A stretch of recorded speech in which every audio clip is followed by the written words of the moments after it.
بیاییم با هم یه فوکاچیای خوشمزه درست کنیم. بی‌نظیر این نون. بافتو ببینید.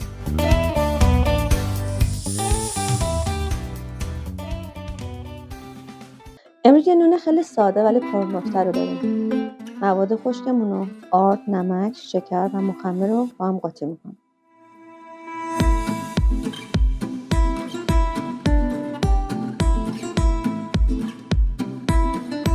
اولین نکته اینجاست که ما حتما باید از آرد قوی استفاده کنیم، یعنی آردی که پروتئینش بالا باشه.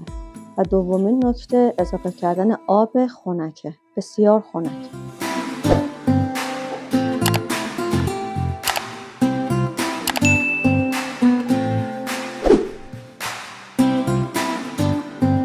روغن زیتون رو به خمیرمون اضافه میکنیم. این از اون خمیراییه که حتما باید روغن زیتون رو با دست و دلبازی اضافه کنید. برای یک نواق شدن خمیر میتونیم داخل میکسر قرار بدیم و این کار رو میکسر انجام بده، یا میتونیم با دست انجام بدیم. هر دو روشش هم امکان پذیره. داخل میکسر خیلی سریعتر هستش و به تست کشششون میرسیم. دما خیلی بالا نمیره، نکته‌ای که خیلی مهمه توی این نان، ولی با دست دما بالا میره و حتما باید کنترل دما داشته باشید. این خمیر بسیار چسبنده است، حتما دستتون رو یه مقدار اسپری آب بزنید تا بتونید این خمیر رو بردارید. ابتدا ظرفمون رو چرب میکنیم با روغن زیتون. این همونجاست که میگم روغن زیتون با دست و دلبازی استفاده کنیم. و خمیرمون که بسیار چسبنده است داخل این ظرف قرار. اگه خمیرتون دماش 22 درجه تا 23 درجه بود اشکال نداره اگه تو محیط تخمیر انجام. ولی اگر دمای خمیرتون بالا رفته بود حتما به مدت 20 دقیقه داخل یخچال قرار بدید که دما به 22 درجه برسه.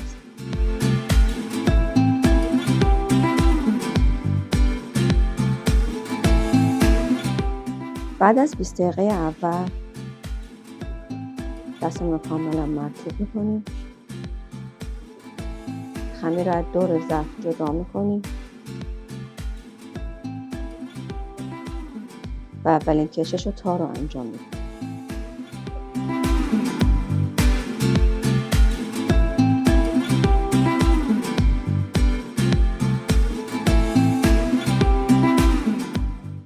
بعد از 20 دقیقه کشش و تای دوم رو انجام میدیم. دستتون رو کاملا مرطوب کنید.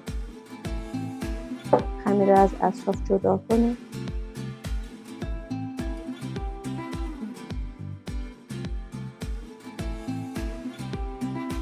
هر وقت احساس کردین خمیر به دستتون میچسبه دوباره دست رو مرطوب کنید و کشش و تای بعدیتون انجام بدید.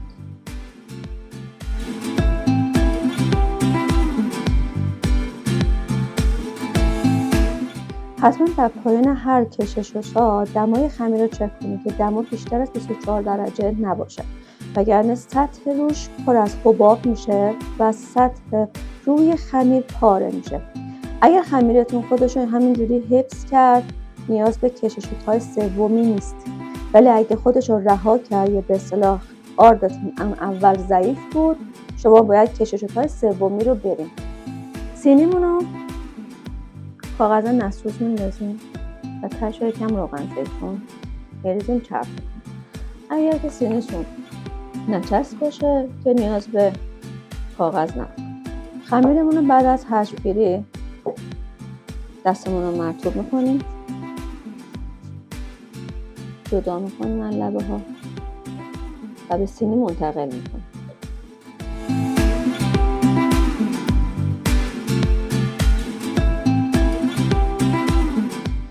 بعد از اینکه داخل سینی منتقل کردیم کاملا دستاتون رو خیس میکنیم و این خمیر رو از زیر باز میکنیم، چون خمیر باید بره برای استراحت نهایی داخل سینی و شکل بگیره.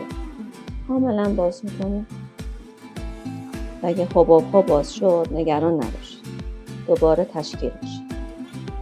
بعد از اینکه خمیر رو به سینی منتقل کردیم خمیر اجازه داریم حجم میگیره. دمای اتاق 25 درجه بود و در این دما 40 دقیقه طول کشید تا حجم نهایی بگیره و به این بافت لرزون برسه.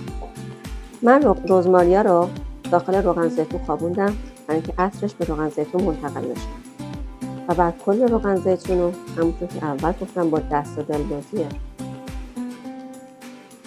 روی نان بریزیم.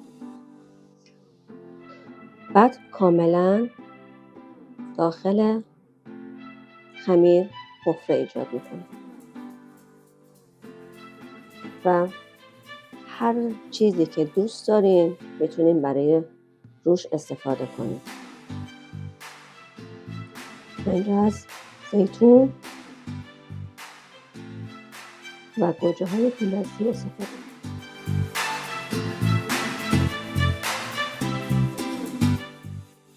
کاملا مواد روش دل بخواهیه، هر چقدر که دوست دارید.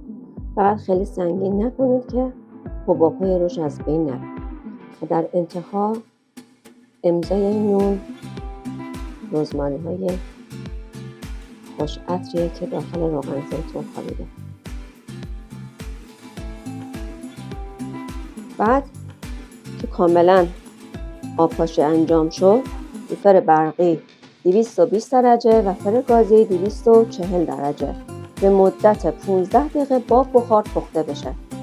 سپس بخار رو خارج میکنید، ظرف بخارتون رو، و 10 دقیقه بدون بخار برشته بشه سطحش.